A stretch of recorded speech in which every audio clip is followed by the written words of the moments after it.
Mark chapter 9, and he said to them, I tell you the truth.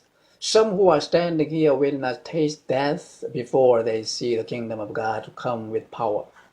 After 6 days, Jesus took Peter, James, and John with him and led him up a high mountain where they were all alone. There he was transfigured before them. His clothes became dazzling white, whiter than anyone in the world could bleach them. And there appeared before them Elijah and Moses, who were talking with Jesus. Peter said to Jesus, Rabbi, it is good for us to be here. Let us put up 3 shelters, one for you, one for Moses, and one for Elijah. He did not know what to say. They were so frightened.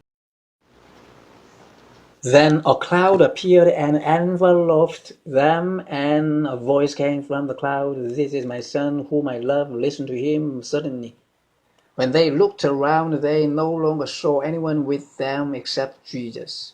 As they were coming down the mountain, Jesus gave them orders not to tell anyone what they had seen until the Son of Man had risen from the dead. They kept the matter to themselves, discussing what rising from the dead meant. And they asked him, Why do the teachers of the law say that Elijah must come first? Jesus replied, To be sure, Elijah does come first and restores all things. Why then is it written that the Son of Man must suffer much and be rejected? But I tell you, Elijah has come, and they have done to him everything they wished, just as it is written about him. When they came to the other disciples, they saw a large crowd around them and the teachers of the law arguing with them.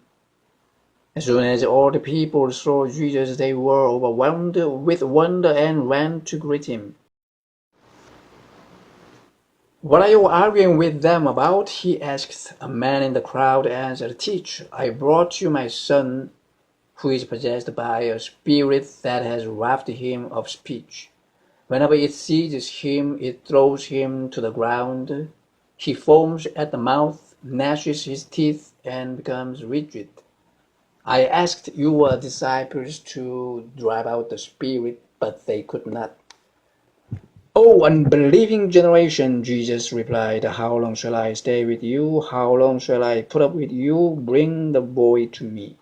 So they brought him. When the spirit saw Jesus, it immediately threw the boy into a convulsion. He fell to the ground and rolled around, foaming at the mouth. Jesus asked the boy's father, How long has he been like this? From childhood. He answered, It has often thrown him into fire or water to kill him. But if you can do anything, take pity on us and help us. If you can, said Jesus, everything is possible for him who believes. Immediately the boy's father exclaimed, I do believe. Help me overcome my unbelief.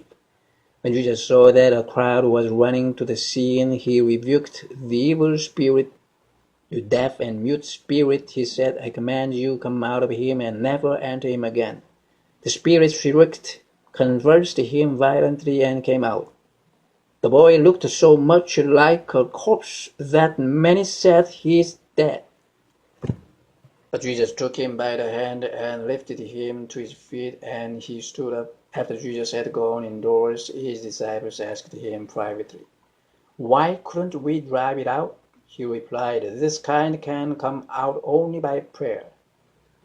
They left that place and passed through Galilee. Jesus did not want anyone to know where they were, because he was teaching his disciples. He said to them, The Son of Man is going to be betrayed into the hands of men. They will kill him, and after 3 days he will rise.